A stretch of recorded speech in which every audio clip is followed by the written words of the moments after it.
Hey everybody, Jamie Kelly here. Thank you so much for tuning in to this episode of Season 3 of the Approximate Podcast. Be sure to join our Patreon for only $5 a month to see all of Season 3's episodes in full HD video. That's patreon.com/approximate podcast. If you're already a patron, thank you so much for your support. And to everyone who's tuned in, we love you all. And now, on with the show. Kitty! Fucking stop it. God damn it. Fucking cat. Yeah, you. Oi. Scrapple. Stop it. All right, cut. We're done. Fucking cat. God damn it. Marshall, baby, how you doing? I'm doing well. Thank you very much. It's been years. It's been way too long. Too long. I think 2.5 years, right? Something like that, yeah. And you brought a friend, Lilly, right? Yes. All right. How you doing? Pretty well. We've just met, and I think you're amazing. Oh, thank you. No, don't encourage them. Don't encourage them. Oh, go fuck off. Yeah. I have a hard enough time dealing with them, and so This is the first time we've actually had two people on the podcast. Yeah, we got to do It's amazing. nice. Yeah. Okay. So yeah, it sounds like that fourth mic works. Yeah. Sounds like it to me. Trial by fire. It works. So Marshall, let's let the people know right away. Who are you and where are you coming from? Okay, I'm a Las Vegas photographer here in town, and I do rope. That's really it. That's what I do. That is such a simple. What more do you want me to say? Well, I do rope, and I take pictures. That is what I do. We worked together again about 2.5 years ago. At least 2.5, maybe 3. Maybe 3. Maybe it has 3. been. It was before the quarantine. I think it was a I good think window it before was. the quarantine. Oh, that's Yeah. it. How did we meet? You contacted me. Yeah, and it's because of the rope stuff. Yes. So, that's what I want to dig into, and I had a really great time, by the way. That's all I care about as long as people know. have a really great time. That's, But I'm not, I consider myself like a general porn performer, like just a general adult entertainer. I don't come from like lifestyle or anything like Right, that. right. And I don't have a lot of experience with bondage or rope or, etc. But I do love the aesthetic of it. And I think it's good to have in your repertoire. That's the first thing that drew me to rope was the visual aesthetic of it, the appeal visually of it for me. Well, so where did you get your start? How far back do you go? About 8-10 years, something like that locally. And I started shooting pictures here in town. I moved to Vegas, I don't know, 12, 13 years ago, maybe a little longer than that. And I got a job at a photo studio here in town working with a commercial photographer. So was your first love photography? My first love is photography. I've been shooting photos since I was in high school, and I graduated in 92.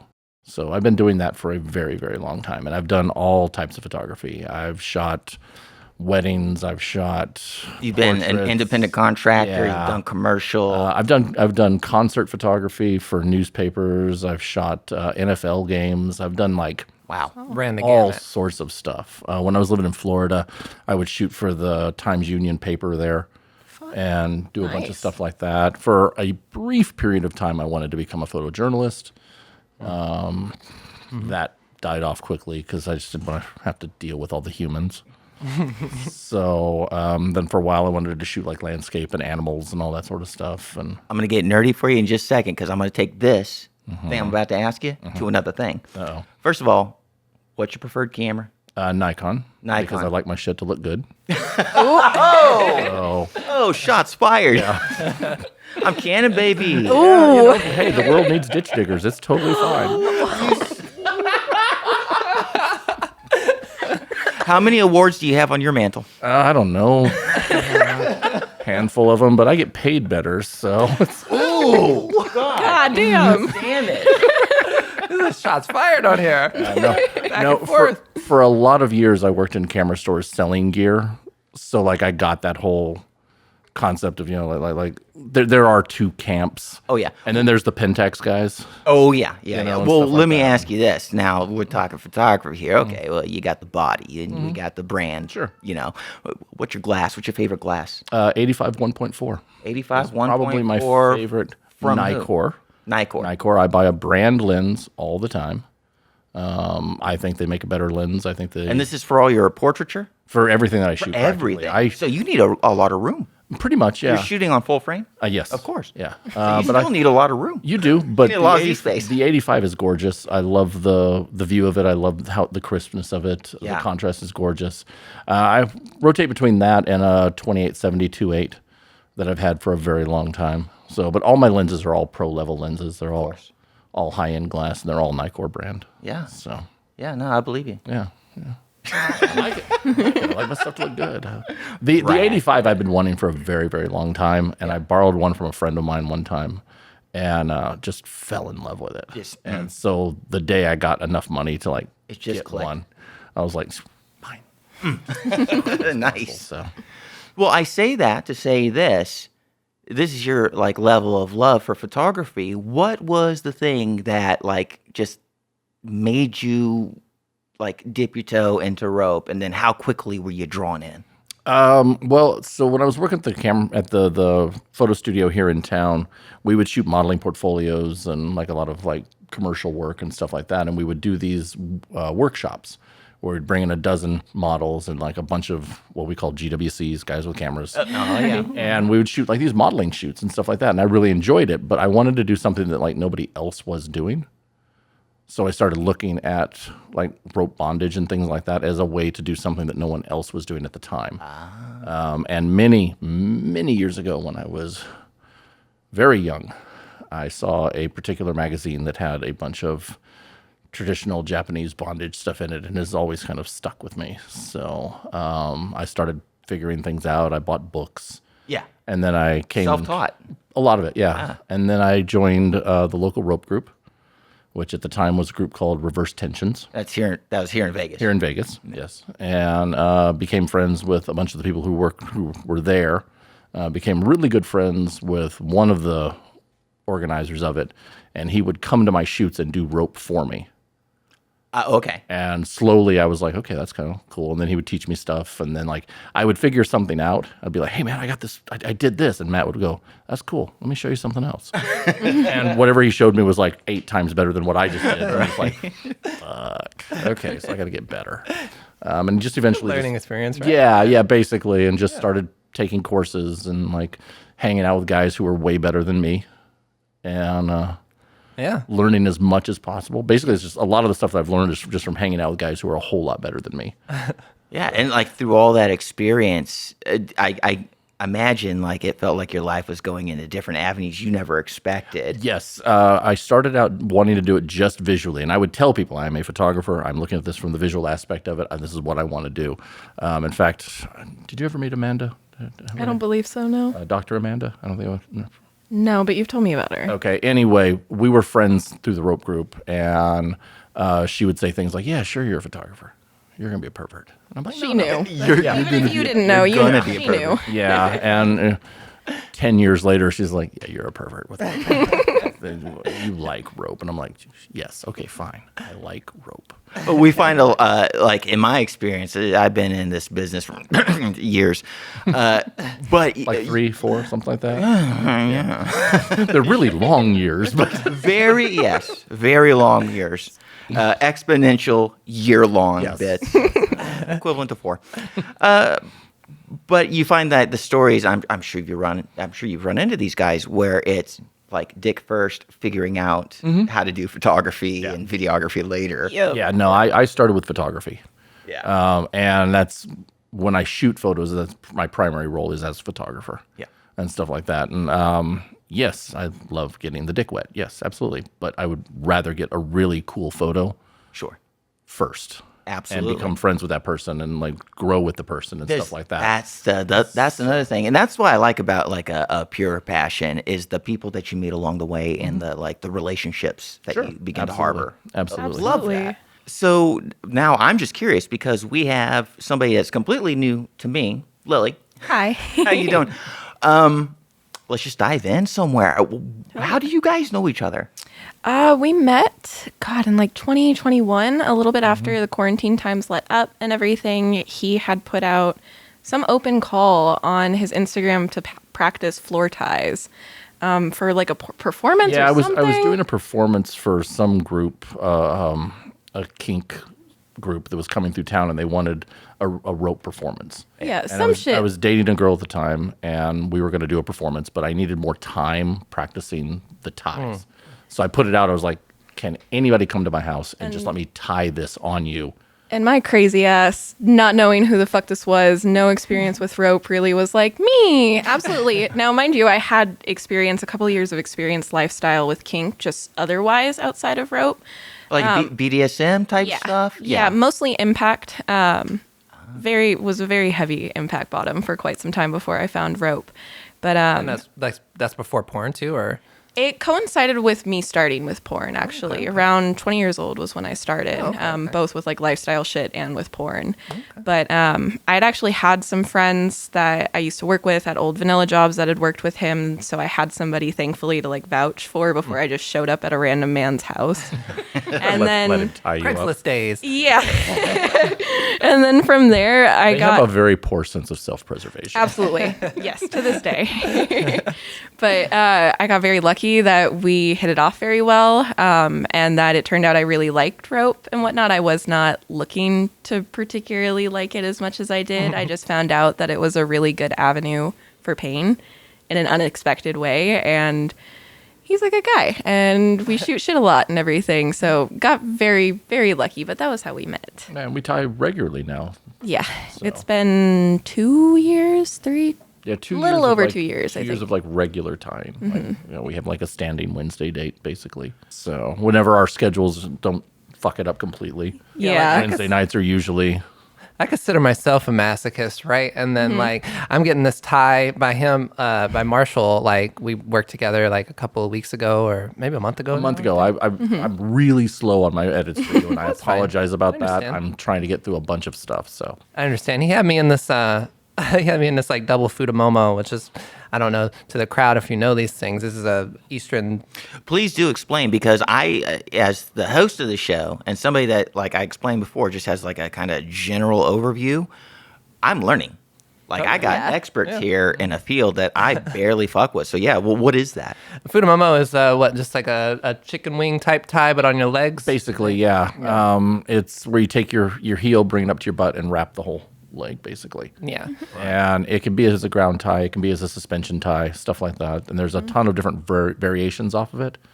Some are neater, some are like very complex, some are just like super sloppy, where you just tie them super fast, and they're designed for like pain. For the most part, all of them suck. I have not been in a Fudamomo variation that has not at least a little bit sucked. Very marginally so have I noticed a difference of like things being a little less painful, but not enough to make any worthwhile difference. Yeah, I was in this tie, this double Fudamomo tie, and we were about to do a full inversion. And I was hanging out there for a second, and he was like, yeah, that's what my partner does just to get zen and just hang relax, out. Just hang out. I'm like, More or less. Oh, okay. Thanks. Yeah, I'll put them up and then just like go over and sit in the corner and be like, dude, Do. give them a few minutes. And when I get bored, I'm like, where's the stick? Yeah, that's it. You just like poke them with a stick. Yeah, or something. basically. Yeah, basically. I wish it was just a poke. Oh, of course. Oh, come on. You love it. You know that. Canes especially. Love it. Love it. Well, I know for you, Stephanie, I know how much you love rope, and I've known you for almost 12 years now, and you have this. There's this word that keeps coming up that I keep hearing out of your mouth and seeing in texts that you write. It's a kind of rope. It's a Japanese word. What is that? Oh, well, that's two different words. It's shibari and kimbaku. Shibari. Explain shibari to me. What is this? Shibari. Go ahead. Shibari is just the Japanese style of tying rope. It's a style of tying It's rope. a style of tying rope. Shibari and kimbaku, both of those can be used interchangeably. Oh. They basically just mean to be tied or to be bound tightly. Now, isn't shibari like just tying the rope, and then kimbaku is like the art of tying the rope or something like that? Everybody that I've ever talked to has always said they're basically interchangeable. Yeah, I've heard You that. know, too. at that point. So I don't know. Personally, I don't know. Yeah. I use them both randomly. Now there are little subsets of those things. Like was it Nichiwa? I Ichinoa. Ichinoa, Like one rope? one rope tie. Oh, okay. There's ties. Seminawa. Which is tying specifically for pain. Yeah, like the samurai stuff and like takedown. No, That's where rope comes from, or what is kind where of. kind of is of where rope. it's That's Hojo Jitsu. yeah. Oh, Hojo. Yeah, that's Hojo what I- Jitsu is a form of rope tying for prisoners, and it was designed to be tied quickly and to subdue somebody, Right. and things like that. Now Tie there's that counts. there's a lot of like people who will tell you that that's what Japanese rope is based off of. It's that's where we learned all this stuff from. It's from ancient samurai, yada yada yada. We didn't learn any of that stuff from them. They're from perverts. Perverts. Yes. Perverted samurai. Bastardized version.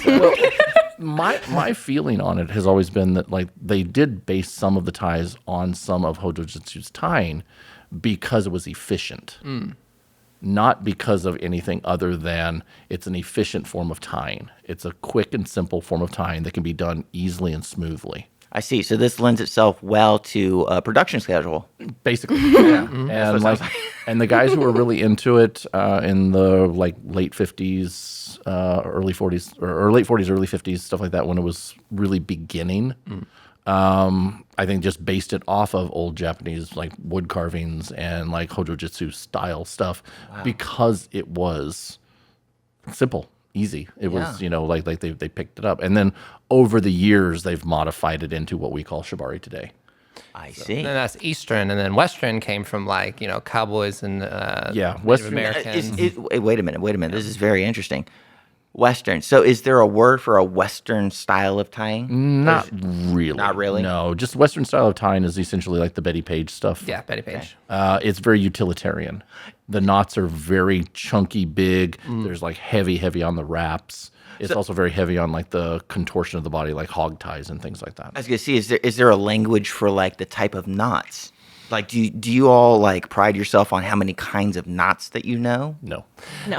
Really, okay, you only need to know is a square knot and like a quick release. Granny knot. Then, Granny knot, overhand knot is like the only two real knots that we utilize in Japanese style. Right.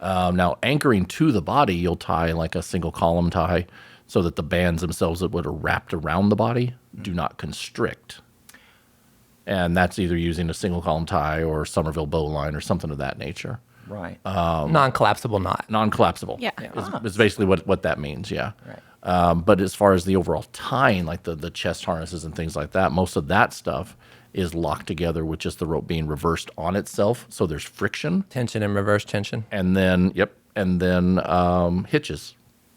So it's Minor all designed to be quick on, quick off, and smooth on, smooth off. Basically, the idea of it is you want to tie it as smoothly as possible. I see. I'm learning so much today. Yeah, I only know like 3 knots. Really? Oh, wow. Yeah, and I know He's really good at rope. 2 really pretty decorative knots, and that's like Well, you got like the coin knot. double coin knot, and There you go. there's a variation on the double coin knot that extends it out to make it like a plate Oh, okay. kind of thing. And I forget what the 2 naughty boys called that one. Fancy or ones. something like that. I don't remember what it's called, but I know how to tie that one too. So I made blindfolds with that. Now I'm fascinated. I'm like super stoked about learning. So in my brains, I'm thinking, if I were to just blindly attempt to do anything, my dumbass would go down to the Home Depot and I'd buy some like nylon rope. What rope is good? What rope's good for feeling? What rope is good for on camera? All rope is good rope. All rope is good rope. It's a very personal thing for sure. So the synthetics are going to have a higher burn speed or lower? Is it higher or lower? Higher Higher. burn speed when you That pull shit them will across burn. the skin. It will burn faster, but synthetics are load rated. So safety aspects are a lot nicer for those. If safety is your thing, those also though will not have the same friction in them, which means that how you tie them, like the knots that you utilize or the hitches that you utilize, will be different than the hitches utilized for like a natural fiber rope, which has more of like a what we call tooth, which is basically friction of the rope. Yeah. Kind of thing like that. So that as it's holding onto itself, that friction is what is actually holding all those knots together. Right. And natural fiber ropes have like a natural friction to them. The good thing about synthetic rope, though, you can wash it without a bunch of headache Yes. about Yes. keeping it under tension and all that stuff like that. So do all your piss play and all that stuff like that with your synthetic ropes. Yep. Throw it in the washer and be fucking done with Yeah, it. yep, exactly. Absolutely. Or if you're doing like water, if you're shooting in water, yeah. things of that nature. Natural fiber rope, when it gets wet, will actually constrict. Strict. And it will get a whole hell of a lot tighter, which can be fun, but Got to be on prepared for on a that. production side of it, you're like, okay, now It's the the liability. person in it is like, this is a lot tighter than what we started out with. Is there like a rope that either one of you, I mean, everybody here except me is an expert. Rope person. Rope fetishes. Is there a quote unquote what my layman ass would call like a pretty rope, or do they come in Yeah. like dyed colors? Yeah, you yeah. can get them in Yes, any both. color. Yeah. Oh, okay. Yeah. Yeah, there's certain manufacturers that make a wide variety of all different colors, and they have like Can we say names? sure, yeah, go ahead. Yeah. Twisted Monk. Twisted Monk does really good. If you're looking for a lot of really pretty colors in synthetic, knothead nylon. Knothead nylon. I got tied by him at Fire actually. Yeah. It was nice. Nice. He produces his company makes like, I don't know, 100 different colors of nylon ropes. Oh wow. And like Every- offbeat colors too, not like standard Yeah, colors. not like just red, blue, Yeah, green, like yeah. all sorts of stuff. It's really neat. Yeah. When we worked together, I don't imagine you'd even remember, but I seem to think did we work with some kind of like burgundy or Possibly. Purplish rope. At about that time, I was shooting with some red rope and some forest green. right? So you might have gotten the red rope that day. Another question. This is more photography side. I know you shoot a lot of black and white. I do. So what do you find? And I'm sure this is going to be like particular to like model skin tone and stuff. But do you find that there's a rope in black and white that shows up better than another? I think they all show up really well. The idea, though, for me, when I shoot black and white, I tend to use one of my colored ropes simply because then in post I can go in and control that channel of color to allow for it to fall in the tone of gray that I want it to be. And if I stay away from red, then that doesn't affect the model's skin tone. That's one of the reasons I use the green that I do, because also if I'm selecting for like skin smoothing or something like that, no one is green. So my rope never gets selected in my auto, like when I'm trying to clean up skin tones and stuff like that. Whereas like natural fiber rope will fall into the same overall tone of a lot of skin tone. So you end up having to mask that out. Otherwise your rope gets real fuzzy soft. It's very pretty looking. Like the skin looks pretty, but then the rope looks like fuzzy soft. And I like the idea of like this A natural really, glow about it. yeah, like a basically. Gaussian I really blur like on like it. the super pretty skin, and then like the rope just looks like gnarly. Yeah. That's hot. I like that too. It is. Yeah. Yeah, it's very hot. Yeah. And then rope marks too, right? After you take the rope off. The imprints are my favorite. That is what really became my fetish. I touch a lot of rope marks. So when you have models in, do you go for a really tight snag so that you can get those marks? Sometimes, depending on the model. Who models that I've worked with that are friends of mine, stuff like that. Yeah, I've done that a couple of times because I'm just like, come here, let me scratch that.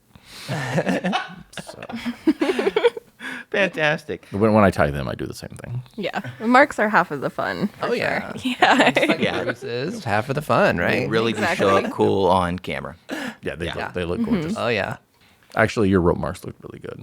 Yeah, there's a bunch of really cool rope marks from the shoot that we did. Yeah. So, I posted a picture afterwards, but I was like, oh, they've already kind of worn out. yeah. No, I got Gotta some get really right good at ones it. actually. So Nice. Hell yeah, I can't wait to see. Steph, you kind of been out of the game a little bit, rope or porn scenes or otherwise. How long had it been since your encounter with Marshall? Since the last time you did like some really heavy rope play? Since last time being like a bottom, because I've done top stuff much more recently, but like the bottom, oh God. Like heavy rope play, probably honestly. Either something with my ex-girlfriend or something like way back at like Fire 2016. Like when I Damn. his name starts with Z. So God, we're I wish talking I over remembered 5 his freaking years. Name. I did a performance with this. Fuck, I wish I remember. It starts with a Z. He's like an older guy. Is he based out of LA by chance? No, he's out of Florida, actually. The whole Woodshed crowd down there. Okay. His name starts with Z. and I remembered his name for a long time because he pretty much fucked me up. It was great.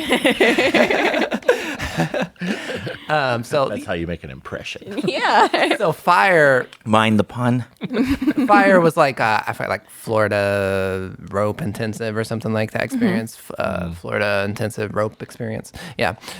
So there's a bunch of people performing and whatnot, and I was just in one of the things performing with this guy, and we did kind of a similar tie to what we had because we had like a Fudamomo lifting me up, but I didn't get off the ground at that point. So you're the first one who took me off of the ground in a Fudamomo. Now, like Nikki Nefarious is taking me off the ground in other ties. She's a rigger out of LA and San Diego. Yeah, it's been a while, and it felt freaking good. It felt good, didn't I'll it? tell you what really spawned it is one day I was taking a run in the morning, and I was taking a picture of the moon was still up in the sky in the morning. So like right before the moon goes down over the mountains. I took a picture of it, and then I misjudged jumping off the wall I was on, and I fell on my ass, and I'm like, ouch, but I kind of missed that. You cannot relate to that at all, can you, Lily? Never. I was like, who's gonna beat me now? Who's gonna tie me up? And then I started looking around, and you said something about wanting to tie pretty much the same way that My story, yeah. I've done some pretty sketchy shit though. Met people off of Craigslist and all that shit. So I was like, We've all been there. Don't worry about it. Our second shoot's going to be way sketchier. hey, I'm down. Yeah. I usually like to let the first one be like a nice thing to do. You know? Well, I was asking you for a hog tie at the end there. Yeah, you were. But again, it's one of those things where it's like, especially being a photographer, like I like to work with somebody one time just to sort of feel them out and figure out what they can and can't do and things like that. And the second time we come back, it'll make it a little worse, a little more challenging and stuff like that. Like I've always kind of done that because you never know. Yeah, you don't know with it. rope, I feel like. Especially with rope. I've definitely like been tied by people that were perfectly fine people for perfectly fine tops, but just weren't my people. Does that make sense?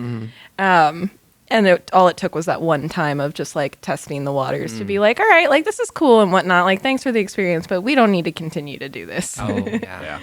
Yeah, and I've worked with bottoms like that too. Like I've worked with bottoms where I'm like, okay, they were nice, but Can do without. I could do without that. You know, and I know, and as a photographer, we also get models who will show up who's like, yeah, I saw this really cool photo, and I want to do that, and they show me the photo, and I'm like, have you ever like? Do you know what you're asking? Yeah, I'm like, what's your pain tolerance? do you like to cry? You know, and they're like, no, I just want it because it's pretty, and I'm like, yeah, this is a very advanced tie, and it's going to suck. Beauty is pain. It is. But like, I'm looking at some of the people I've tied that I've worked with and stuff, and I'm just like, you're not there. Yeah. Like I get what you want. I really do, and I try and give them something that's what they can do. But like I've done a few things where I'm like, you're not gonna get into that tie. You're not. I feel like a lot of people look at pictures like that too, particularly really extreme ones, and don't realize that there's usually other people that are like helping with it, somebody else that's spotting to like then come over and lift them up. The person's probably only in it for a couple of seconds, a minute tops and whatnot for the specific sake of the photo. I have a story like that. Yeah, I have a story like that. Yeah? A friend of mine wanted to do like a very challenging photo shoot. And she was in rope with us for a couple of years, stuff like that. So we've done a lot of things with her. And she's like, every tie we do today has to suck. It has to be bad. And each one's got to be worse than the next one. I'm like, okay, cool. So we did a bunch of them. And then we ended with tying their wrists and ankles up to the ring in a back bend. Oh. And like we brought their hands together with their feet, basically. Ooh. So they're full back bend. And then we hung an 15-pound kettlebell off of their waist. Wow. And I have somebody in I half have that way. 8 photos of this shot. Okay. My lights take 1 second to recycle. So 8 seconds she was in this thing until I heard her start saying fuck in so many syllables. I did not know the word fuck had so many syllables in it. And my buddy Ravi comes running over because we set it up, and like, you know, that's one of those things where you have his wife was there, Ravi was there. He would run up, he'd grab the model lift them up, pull the quick release on the kettlebell, drop that to the floor. The wife drew a table underneath, put them down, untying everything. Like it was very, very quick. Yeah. And we've done shoots where I've had people like helping me do this sort of stuff like that. And what you don't see in the photo is the two guys standing on either side who are like, okay, we step back, 15 seconds, pull them out. And that's all they're in that tie for. They're never in it for more than like a minute at the most. Right. We did a water bonded shoot, same thing. Tied Samantha Roan up. Oh, I love her. Threw her into a pool She's great. with a kettlebell and let her sink to the bottom. Wow. What you don't see is Ravi on one side and this other guy on the other side, and all of us going 1, 2, 3, like counting off. Yeah. Yeah. And I'm like, you hit 20, and they dive in, grab her and pick her up, bring her out of the water so she can breathe. We talk to everybody for a few minutes, and they're like, okay, I can do one more time. I'm like, okay, take a breath. We're going to drop you. Just start counting. We all started counting it all at the same pace. So the model knows that when they reach 20, the two guys on the side, they're also at 20. They jump in. Yeah. Oh, That's my what God. you don't see in the photos Yeah. is all that. You know what? A shout out to the unsung heroes, the PAs. Absolutely. Oh, The yeah. PAs. A shout out to the world PAs. go They round. make it all happen, and nobody knows about them. Yep. It's like editors. Yeah. Nobody knows. If you do it right, those people never get heard from. And that's kind of what you want. Right. Right. You kind of want them to never be heard from. Right. If you notice it, it's a bad job. Absolutely. Absolutely. So I know that a lot of times people who watch porn, they get this impression that like, oh, I can do that. I can do any of that, especially when it comes to kinky porn. Yeah. And they completely underestimate like what it actually takes to be safe, sane, consensual, even rack, like risk assess, consensual kink. Like, you know, if they even know what those acronyms are. Which they probably don't. no, they base it all around the fuck around and find out theory. Yeah. Yeah. And when you find out, it's tenfold. You don't want that. Yes. Yeah, we get a lot of people that drop out real quick once they see what the reality of the situation is. Absolutely, because it's infinitely less glamorous than There's- people outside looking in want to think and whatnot. Everybody thinks that it's the easiest job and they can do it and all this other stuff, and it's nothing but glitz and glam until you are in it doing it. Even just normal mainstream porn, let alone kink stuff. Right. Yeah. Yeah. Oh, normal y'all, mainstream porn- all these porn people, they're all rich. They have Lamborghinis. They live in mansions. No, it cost me $800 to do this. I didn't make Yeah. a dime on doing this thing that you love so much. My favorite thing to tell like civilians, vanilla people, is just how much it costs to get tested to work Just to and get whatnot. tested, And right. they fucking lose their minds. They're like, you do that just to work? And I'm like, yeah. That's how it Can't works. just go to your doctors or something? No. every year. I'm still clean though. I'm fine. I'm still clear. Yeah, sure you Yeah. are. Like even the guys that are like just wanting to do mainstream stuff and they don't know shit about any kind of kink stuff or anything like that, but they don't even think about like the stopping and starting, staying hard, force positioning, you know, all of that stuff. The fact that you might not like the people that you have to fuck and Oh my everything. God! Just yeah. just the human level. chemistry alone, right? Yeah. That- Stay exactly. hard. Or lack while, of it. Stay hard while 15 people watch you. Absolutely. Absolutely. With no behind the AC scenes. on. with no AC in the nastiest like building you could possibly imagine. Yes, absolutely. While literally the PA is sitting on his phone on Twitter, like Oh yeah, I used to get so much work done on Twitter and like OnlyFans and whatnot when I was a production assistant. I took naps on set when we would go on days where like we didn't have to stop and start a whole bunch. When we would set up like the curtains for certain positions, I would just stand on the other side or like lay down and take straight up naps for like 20, Oh 20 yeah, 30 no. minutes. Seriously, as a performer, you find yourself in positions where you got to take little, quick, like 5-6 minute power naps. Yep. Because life happens behind the scenes. Well, it's all about know? hurry up and wait. And there's a lot of hurry up There's and a wait. lot of hurry up and wait. There's a lot of trying to figure stuff out. And then you start getting into rope tying and stuff like that. And then there's a finite amount of time that the person can be in the rope. So like I found myself like I'd step up to do a tie for a shoot or something like that. And I'm like, okay, I need 5 minutes to put this person in. And the last wrap that I put them on, I turn to the director and I'm like, they have 20 minutes, period. Or like, depending on what it is, I'm like, they got like 5. And we're going to have to change it up or something like that, depending on what the type of thing was or something like that. And they had to be ready to like start shooting right at that point. Yeah. And they're on the clock.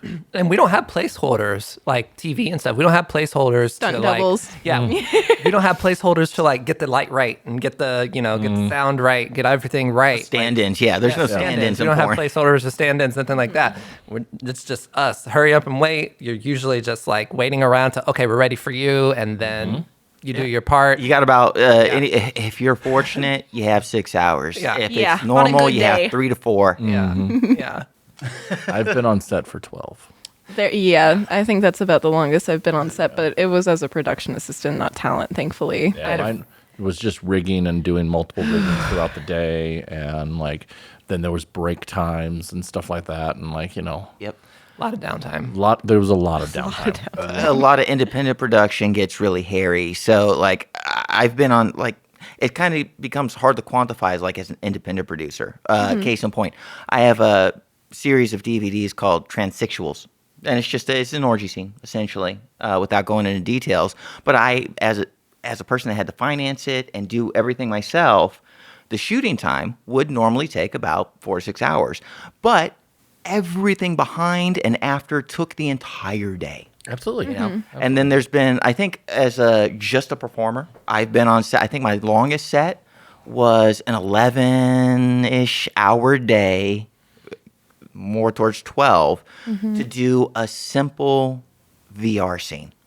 Oh, VR. You've done scenes. VR? When I was a production assistant, it was for a VR site. So I it takes a bunch. Yes, particularly when people aren't prepared for it or anything like that, it can be a lot for sure. It either goes really good or really bad. That's why I'm happy I don't deal with that sort of stuff. I haven't done VR yet, but I've had about a 15-hour shoot day. What? Out in Martha's Vineyard Really? with a company. Can I ask what company?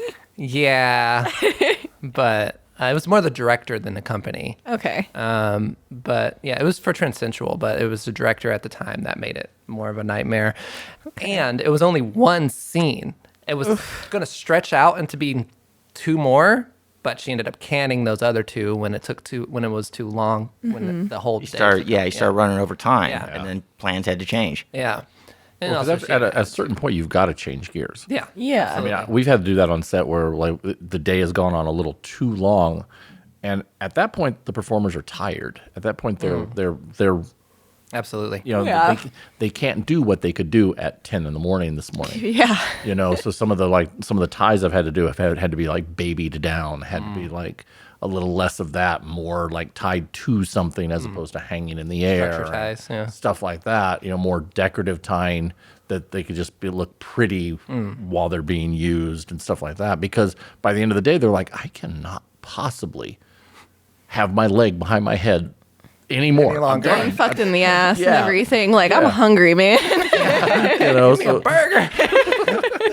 so yeah, that's what people don't understand about it. They don't. Yeah, they don't see that. I was gonna say that's a thing that we all have to grapple with.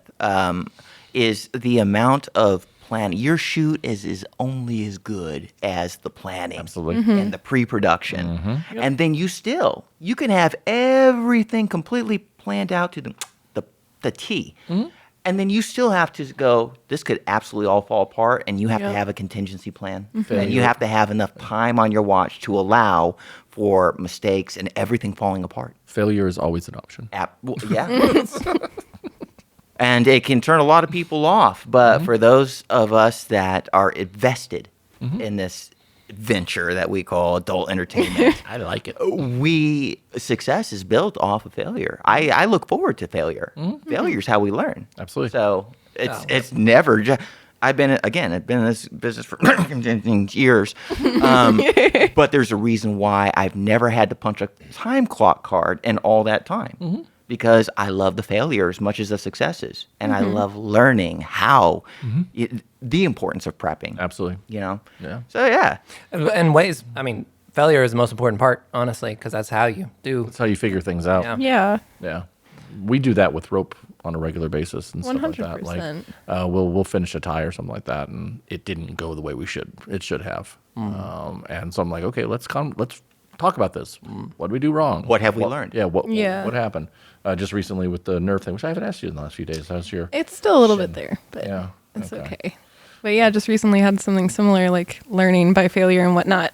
Was in a shape that I had been in plenty of times before, that he had tied me in, other rope tops had tied me in, and actually found a variation of this tie that was the most comfortable for me and my preferences, but it gave me a nerve injury on my leg. Thankfully, it was nothing serious in the sense that I still had full function, mobility of my leg, but the whole like outer right side of my calf on my right leg was numb. Like I could like draw my nails across it and wouldn't feel shit. It's a little trippy. Wow. For sure. But trial by fire for sure. And afterwards, especially when we were looking at pictures, we were like, all right, this was what likely caused that. Yeah. And we know to not do this next time. Was it pinch or was it It was a crossover in some of the ropes that I think that it created a hot spot. And I don't know where it created it at specifically. I just know that on the right leg, there were two separate where the bands were slightly overlapping. And I think that that's where it created it at. Yeah. So, but the next time we tie it, which after they heal up and all all that sort of good. stuff like that, we'll try it again and be very specific, very mindful of that that leg stuff. and that spot, and Right. see if maybe we can figure out what we did wrong. mitigating risks? How to Yep. figure out how to make it work. Risk aware Big thing shit. about kink. Yeah, well, rope is technically an edge play. Like it is a very dangerous thing. And Yeah. that's There's a what reason, people yeah. don't understand, that it is a very dangerous kind of 100%. Nerve damage is a lifelong thing. Absolutely, and Absolutely. it can be lifelong And easily. it can be way more serious than what, happened with me. Like there have been people that we both know, mutual friends, that it wasn't just loss of sensation. It's, legit. They cannot move their hands or their fingers. You're not eating your what is it? cereal. Flipper Yeah. hand, I think it's We called call it flipper hand in the community. Yeah, where you just lose the ability to like operate your hand. And I have a buddy of mine who ties his wife on a regular basis, and one time neither of them noticed it. Yep. They get her out of the tie and everything, and she's like, I cannot operate this hand. Damn. I want to sing your praises for a moment, because even though it was been a few years since you and I have worked together, I remember very explicitly that you brought me through the motions as a person that has not had a lot of experience with rope. Right. And you warned me of the dangers. You said, hey, if such and such happens, let me know right away. And I found that like so gratified that you were you know what you're doing. Well, And I felt like comfortable, like I was working with a true professional, because you put the Yeah. dangers so first. I know what I'm doing, but I also know how quickly it can go sideways. Right. Yeah. And I always joke that I like hurting people. I don't want to injure them. Not harm them. And those Yeah. are injuries. Those are things that have gone wrong, and I don't like that. Sure. So I'm very big on my communication, and I work with a lot of people who are just getting into rope. So I'm like trying to be very specific about, can you do this? Can you do this? This is what I need you to feel for. If you feel this, you need to let me know. Right. If you feel this, I'm less concerned, but let me know either way. Right. That sort of thing like that. I want you to understand what a good feeling is, a bad feeling is, and then what one of those really bad feelings are. Yeah, where the tolerances are. Right. And, and if necessary, I'll cut anybody out of rope. It doesn't matter to me. Rope is cheap. People are not. The difference is what? Circulation and nerves, right? Yes. Circulation and nerves are the two big things. Now, circulation is a problem, but it is not the end-all, be-all. We can actually go for quite a long time with circulation being impeded. If you wake up in the middle of the night with your foot tingling or your arm tingling or something like that, that is literally you cutting off the circulation to that limb. Right. And it probably was over an hour long that you've had that happen. Get up in the morning, shake it off, walk around, kick a chair, stuff like that, and it comes back. Right. That's not a problem. Nerve impingements are much quicker to feel, and they Last a last lot longer. longer if you do not address them right off the bat. Right. So if you have a nerve impingement and like say your pinky goes numb, if you tell me about it and I walk over and I adjust the rope a quarter of an inch up or down, that could fix it completely. And almost instantaneously you'll be like, oh, I can feel my pinky again. If you sit there and go, oh, well, I can handle this for a little while longer, it's totally fine. I will be okay. You're in trouble. The longer you do that, well, that means that the longer you're going to damage that nerve and the longer it's going to have to heal. Right. And if you like the idea of using a fork or touching yourself. Stuff Important like that. things. Yeah, important things. Feeding yourself, not having somebody open your bottles for you. Things like that. Do you like to tie your shoes? Do you like that ability? You want to keep that up? Things you take for granted. Yeah, then you let 100%. you let me know those things. Like I said, I had a friend, like his wife just could not open bottles or jars or anything for almost 2 months ish. Something They got like better, that. though? Yeah, eventually it got better. That's good. I actually tied like a play tie with somebody one time who did not tell me that their hand had gone numb. And this was the one and only time that I ever tied with this person. You did mention that. And I will never tie with them again, period. Like ever. Because we got done and everything, and we had a great scene, great session. It was super fun. It wasn't for photography. It was just, she was coming to town, wanted to tie. I'm like, cool, that'd be fun. Afterwards, I'm like, I'm a gentleman. Let's go to dinner.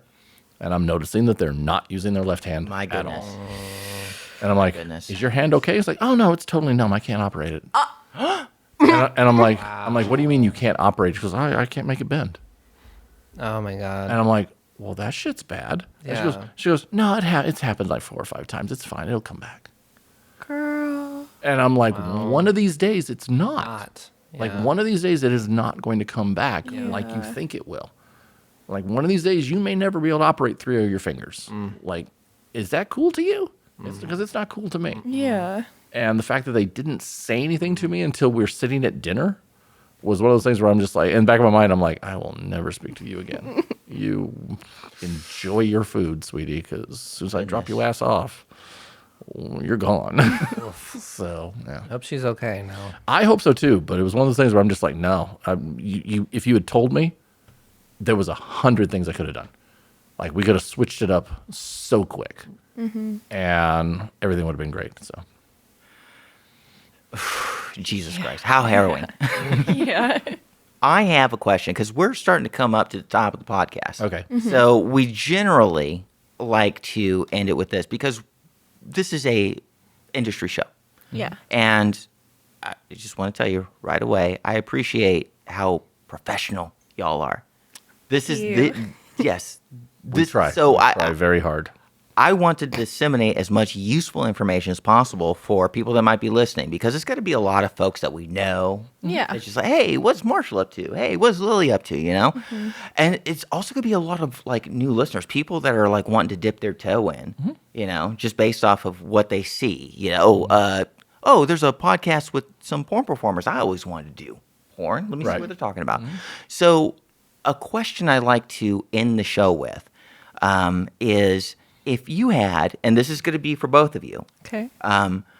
we'll start with Marshall, but what are, from your perspective and your experience, what are 3 pieces of advice you'd give to somebody coming up and starting in the industry? Now, you have a lot to choose from. You could be speaking to performers. You could be speaking to producers.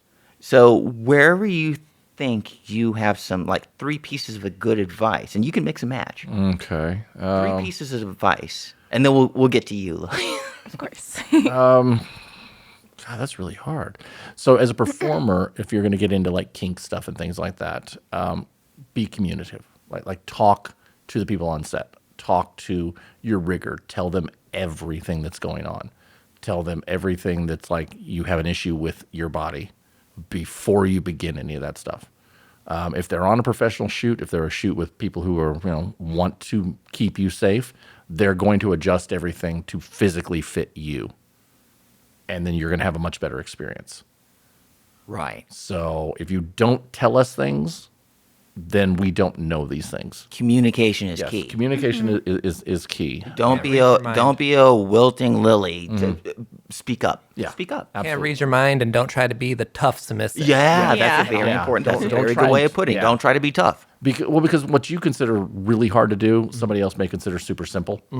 So it's not a blanket thing of this is the tough stuff we're doing. This may be the tough stuff for you. Right. Yeah. So Makes perfect So sense. communicate as much as possible. Would be a second thing. Oh God, 3 things. I don't know if I can. This is Well, not you know what? many. You know There what? is. If you're ever, I like learned this.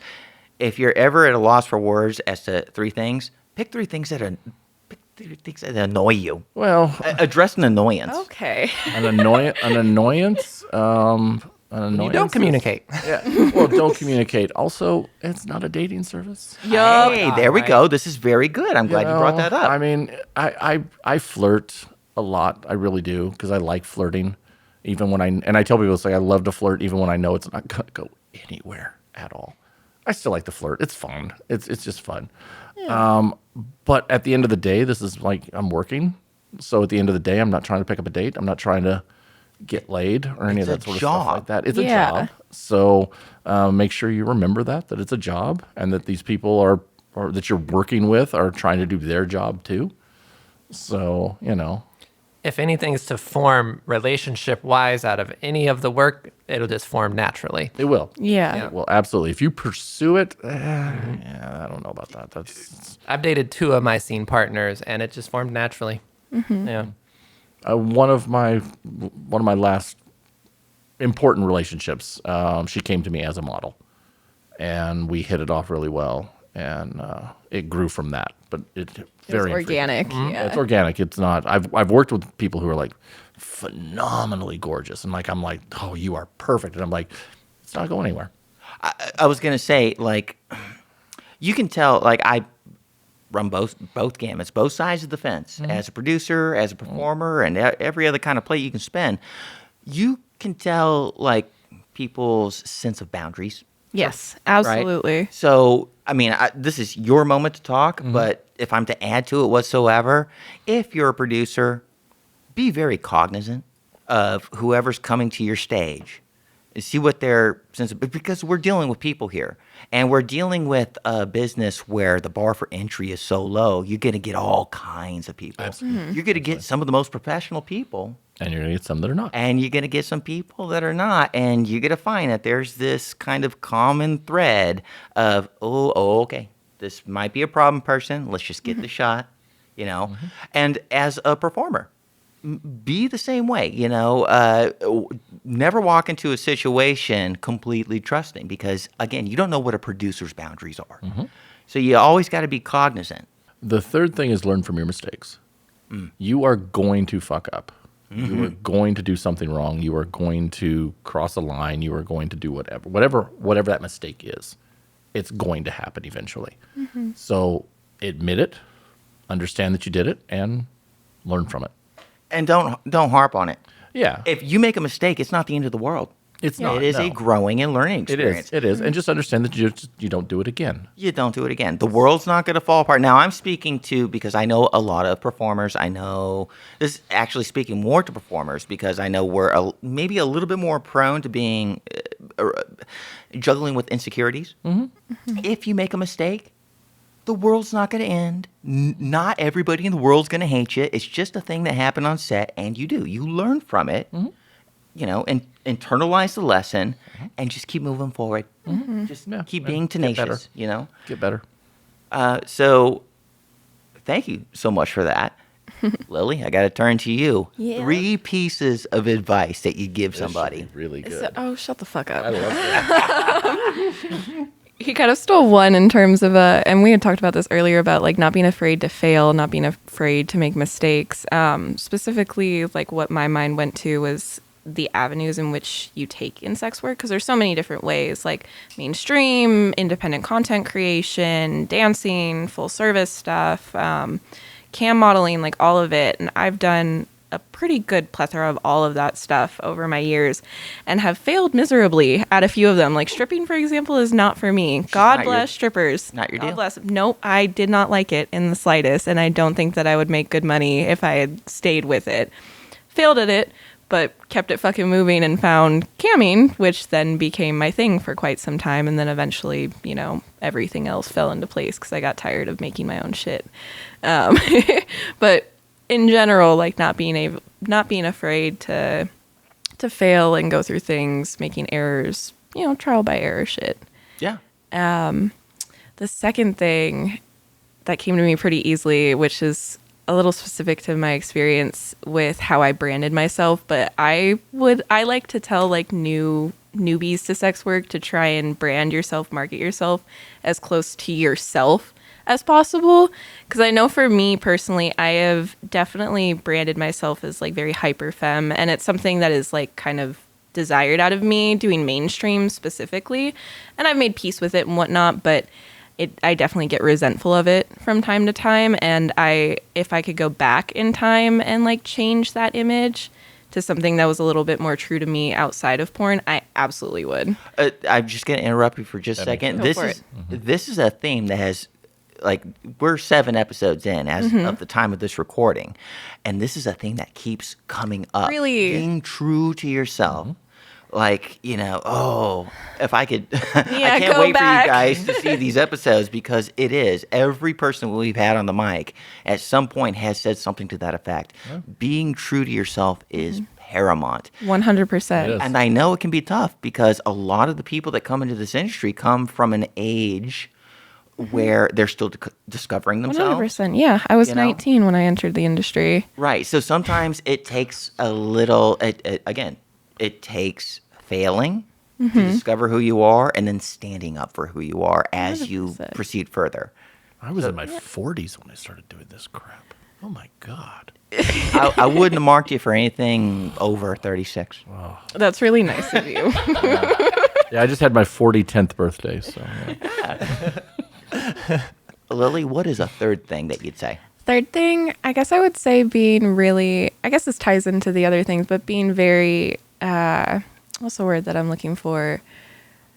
Honest in a blunt way with yourself about what it is that you're capable of doing within this work. And we had kind of talked about this earlier of like, oh, everyone thinks that they can do porn. Now go and stay hard on set with a million people, not a million, but a good amount of people around you and whatnot. feels like a million. Yeah, like you have to be very honest with yourself of like, okay, yes, maybe I can keep a hard on for a while and maybe I can shoot and I have references and whatnot, but do you have the time to manage social media? Do you have a platform? Do you have to worry about growing one? Are you going to worry about Telegram groups? Are you going to network? Are you going to get an agent? There's a million other things that go into it that isn't just the like your physical body and shooting, that I think a lot of people aren't very honest with themselves if they can handle or not.